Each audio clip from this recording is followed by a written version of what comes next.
क्या करे। क्यों? कल मिले ना मिले राम का नाम ले। कल मिले या मिले राम का नाम ले। कल मिले ना मिले राम का नाम ले।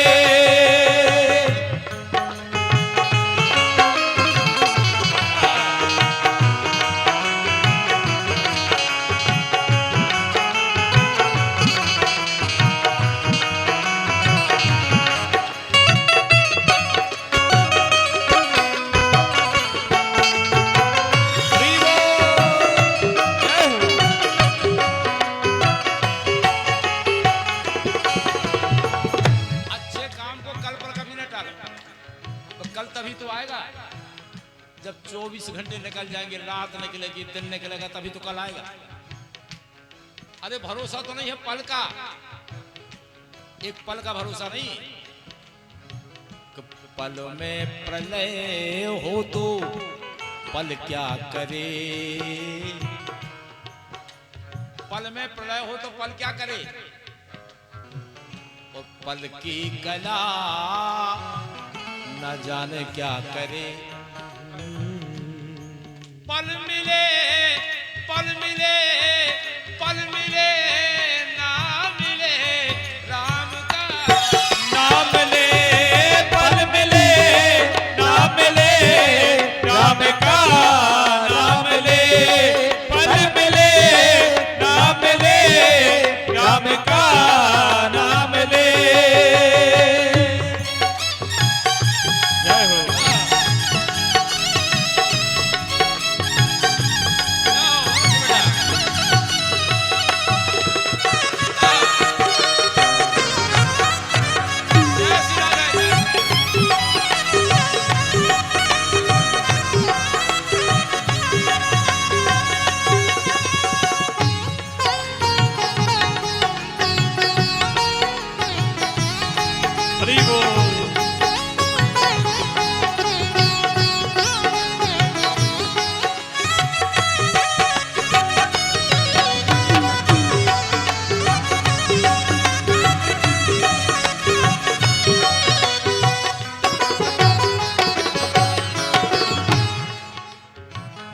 कोई ठिकाना नहीं है बंधु, इसलिए अच्छे काम को कभी कल पर मत टालो।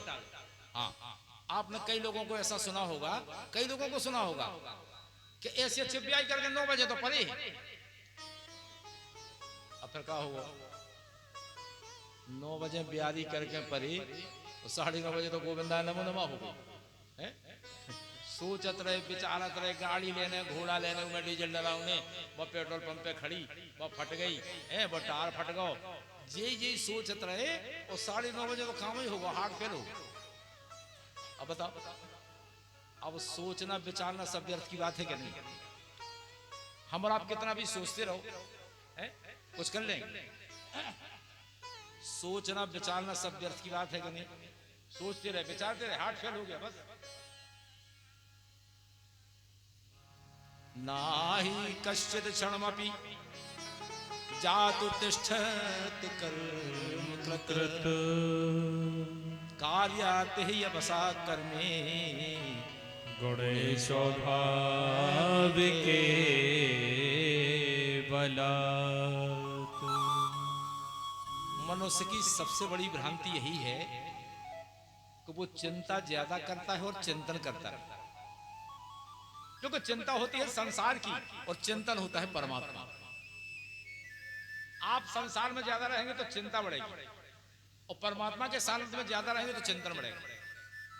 अभी आप जो घर पे करके आए वो चिंता है, यहां आ गए ये चिंतन, इतना अंतर। अब हमें ये कौन बताएगा कि संसार की चिंता कम हो जाए, भगवान का चिंतन बढ़ जाए। क्योंकि चिंता चिता से बढ़कर है, घुन के समान लग जाती है, मुर्दे को चिता जलाती है, जीवित को चिंता खाती है। संसार में जितना ज्यादा रहोगी उतनी चिंता बढ़ेगी। ठाकुर जी गोविंद के चरणों में रहोगे तो चिंता मिटेगी और चिंतन बढ़ेगा। हाँ, अभी हमें कौन बताएगा। यही बताती है हमें भागवत। हाँ, सूत जी महाराज कहते हैं कि हे सोनकादिक ऋषियों, कभी कभी भागवत सुनने का अधिकार तो देवताओं को नहीं मिलता है। देवता भी इस कथा को ललचते हैं।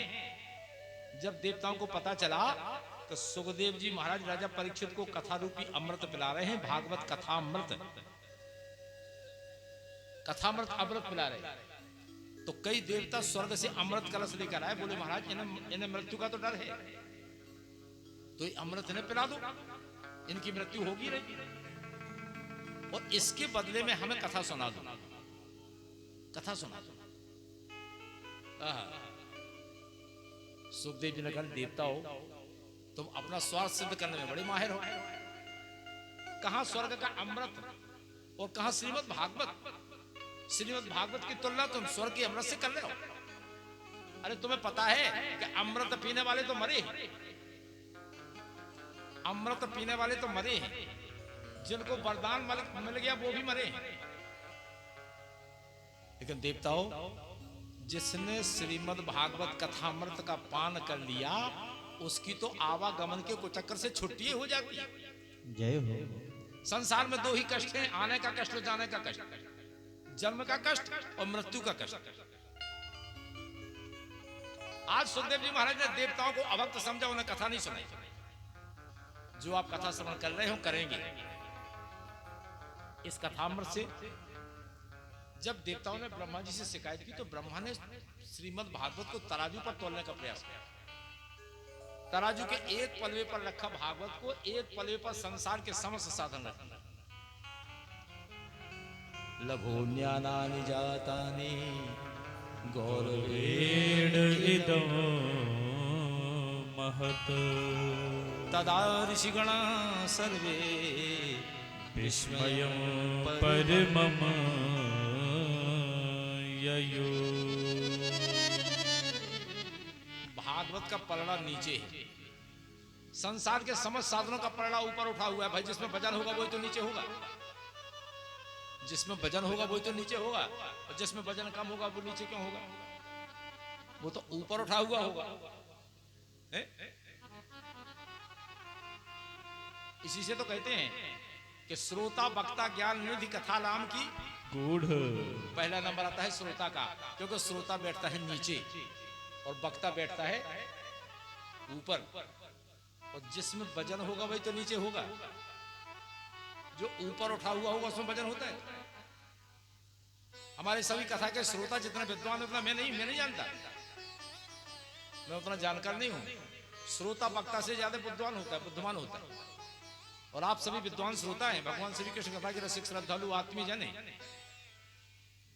जब ब्रह्मा जी ने तोलना शुरू किया भागवत का पलड़ा नीचे है, उसी समय ब्रह्मा जी ने देवताओं से कह दिया, हे देवताओं, श्रीमद् भागवत कोई किताब नहीं है, श्रीमद् भागवत कोई पोथी नहीं है, श्रीमद् भागवत कोई लेक्चर नहीं है, कोई भाषण नहीं है, तो श्रीमद् भागवत है क्या? श्रीमद् भागवताख्यापो प्रत्यक्षा कृष्ण वही। अरे देवताओं, श्रीमद् भागवत भगवान कृष्ण का स्वरूप ही श्रीमद् भागवत है। इसको सुनने से हमारा जीवन धन्य होता है। हाँ, इसको सुनने से हमारा जीवन धन्य होता है। लेकिन भागवत का जन जन में प्रचार करने के काम तो किया नारद जी ने। हाँ, ब्रह्मा जी से ज्ञान लेकर अध्ययन किया, लेकिन ये सप्ताह की विधि कहां से निकल आई? सोनकादिक ऋषि बोले हमने तो सुना है, सनत कुमार ने इसे कैसे नारद जी ने सुन ली? हमने सुना है महाराज कि नारद जी को दक्ष प्रजापति का साफ है कि वो 2 घड़ी से ज्यादा कहीं ठहरती नहीं है, और सनत कुमार ब्रह्मा के मानस पुत्र है, 5 वर्ष से ज्यादा के है नहीं। सनत कुमार कहीं घूमने जाते नहीं और नारद जी एक जगह ठहरते नहीं है, तो फिर कथा कैसे श्रवण करें? आज सूत जी महाराज कहते हैं, हे सोनकादिक ऋषियों, एक बार देवर्षि नारद बड़ी तीव्र गति से दौड़ते जा रहे थे, तो बद्रीनाथ धाम में विराजमान चारों भाई सनक, सनंदन, सनातन, सनत कुमार चारों भाई बैठे थे। उन्होंने जब देखा कि नारद वो दुखी, भाई एक गृहस्थ मार्ग में रहने वाला दुखी हो तो कोई भी कष्ट हो सकता है उसको, लेकिन एक जो विरक्त हो गया हो, संसार को जिसने छोड़ दिया हो, घर परिवार को छोड़ दिया हो, घर परिवार से लेने देना नहीं, एक संत और इतना दुखी कैसे हो सकता है? चारों भाई बैठे हैं, उनने पूछा नारद से, कथम ब्रह्मंदे मुख कुतश्चिंतातिरो भवान त्वरितम गमते कुत्रो कुतश्चागमनम तब। अरे नारद जी, हम तो सुना है कि आप अगर कोई रोता हो और उसको नारद जी का दर्शन हो जाए तो वो हंसने लगता है, हैं? लेकिन तुम जैसा विद्वान और इतने दुखी, क्या कारण, क्यों हो दुखी? अरे तुम तो संत हो, तुम इतने दुखी क्यों? नारद जी ने कहा क्या बताएं सनत कुमार जी, इस पृथ्वी को सर्वश्रेष्ठ समझकर हम पृथ्वी पर आए। अहम तु पृथ्वी या तो ज्ञात्वा सर्वोत्तमामिति पुष्करम च प्रयागम च काशी गोदावरी तथा। हे सनत कुमार, मैं ऐसे पृथ्वी को सर्वश्रेष्ठ समझकर यहाँ आया और पृथ्वी पर मैं हर जगह गया, हर क्षेत्र में गया, कुरुक्षेत्र में गया, रामेश्वर में गया, लेकिन मैं सत्य कहता हूं कि मुझे कहीं शांति नहीं मिली, मुझे कहीं शांति नहीं मिली। क्यों शांति नहीं मिली? एक कलयुग का मित्र है अधर्म, और अधर्म कलयुग कभी नहीं चाहता कि हमारे समय में धर्म का एक भी पैर सुरक्षित रहे। इस कलयुग के मित्र अधर्म ने लोगों की बुद्धि को इतना विकृत कर दिया है, इतना बिगाड़ दिया है कि अगर दिन में कोई एक बार सत्य भी बोल जाएगा तो 100 बार गिनती कराएगा, कहो हमने सही कही थी, कहो हमने सही कही थी। एक बार सत्य बोलेगा तो 100 बार गिनती कराएगा, कहो हमने कही थी। और 100 बार झूठ बोलेगा तो एक भी बार नहीं गिनेगा कि हमने झूठ कितनी बोली, और सत्य एक भी बोल दिया तो अपने आप को हरिश्चंद्र से कम नहीं समझता आदमी, अपनी गिनती हरिश्चंद्र नहीं में है। फिर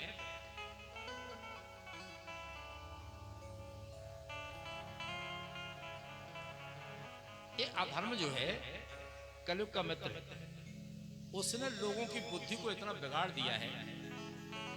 लेकिन जब महाराज में श्री वृंदावन धाम में आया तो वृंदावन में हमने एक कौतुक देखा, एक कौतुक देखा कि एक स्त्री बैठी हुई है, उसको कहते हैं भक्ति माता, और उसके पास 2 पुरुष मूर्छित अवस्था में पड़े, उनका नाम है ज्ञान और वैराग, जो कलयुग के प्रभाव से तीनों बूढ़े हो गए। लेकिन भक्ति माता जब वृंदावन में आई तो भक्ति तो जवान हो गई और ज्ञान वैराग बूढ़े हैं। जब नारद जी वहां से निकले तो भक्ति ने कहा, भो भो साधु क्षणम तिष्ठो, हे संत, हे महात्मा, मेरे लिए एक क्षण के लिए ठहर जाइए। महाराज एक उपाय बता दो, संसार में कोई क्या कहेगा कि जिसकी माता जवान हो, जिसके बेटे बुढ़ापे की अवस्था में गिर गए हो, जिसके दोनों बेटे बूढ़े हो गए हो, महाराज कोई क्या कहेगा? मेरे बच्चों के लिए कुछ उपाय कर दो।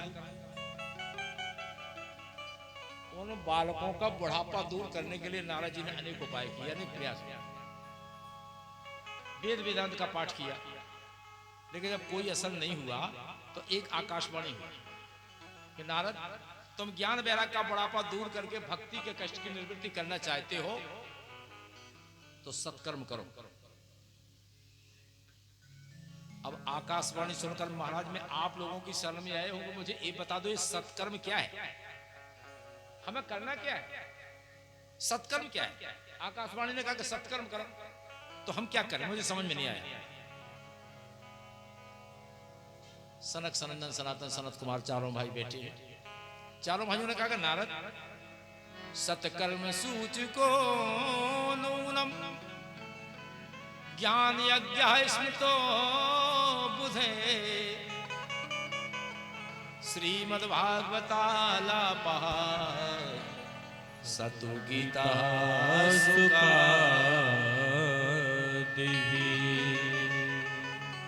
नारद, जो संसार के लिए किया जाता है वो है कर्म, और जो परमात्मा के लिए किया जाए वो है सत्कर्म।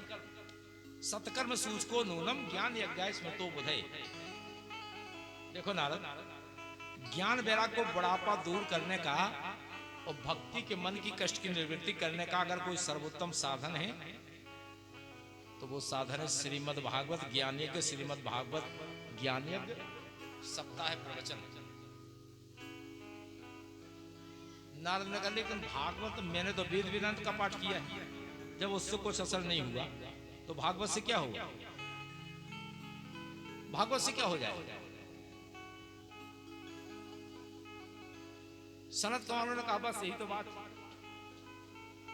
वेद एक वृक्ष है, वेद एक वृक्ष है और भागवत उसी वृक्ष का पका हुआ फल है। ध्यान रखना, उस वेद रूपी कल्प वृक्ष का फल है श्रीमद् भागवत।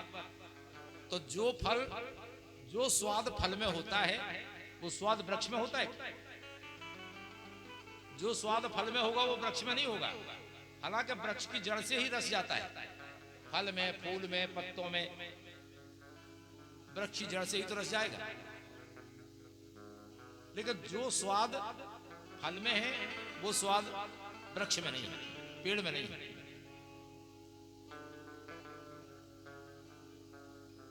इसलिए नारद ने पूछा तो फिर कथा कहां कर?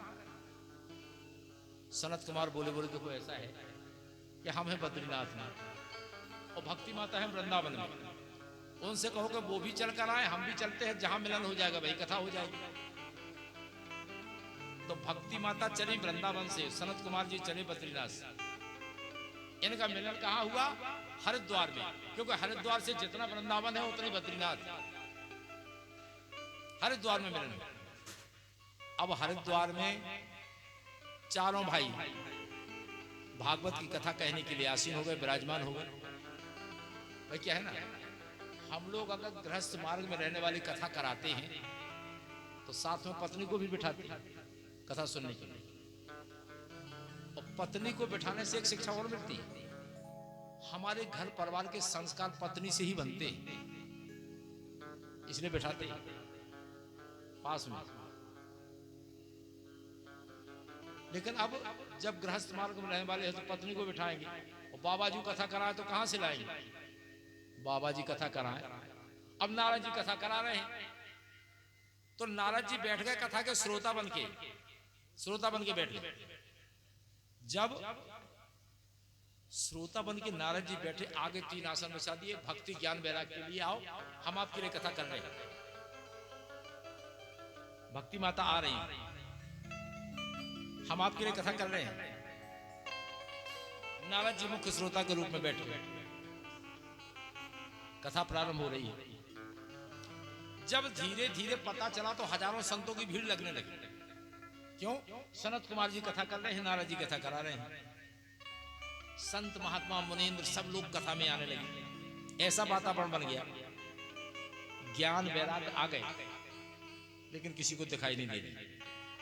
सनत कुमार जी महाराज ने बड़ी सुंदर कथा कही, भागवत की महिमा का वर्णन किया।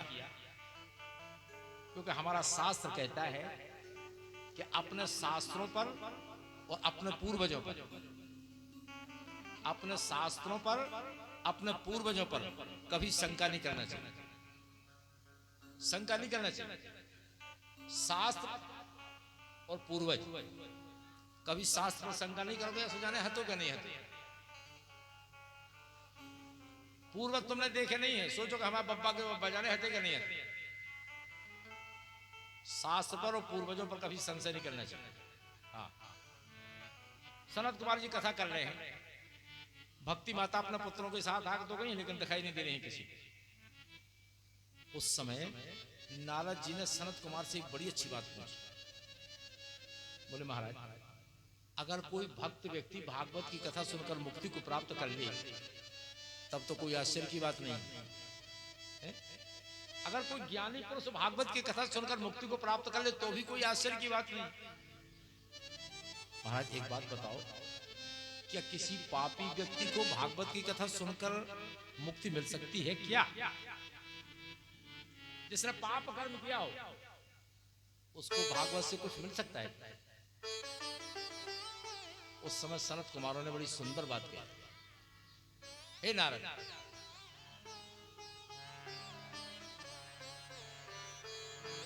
ए मानवः पापकृस्तु सर्वदा सदा दुराचारता विमार्गगा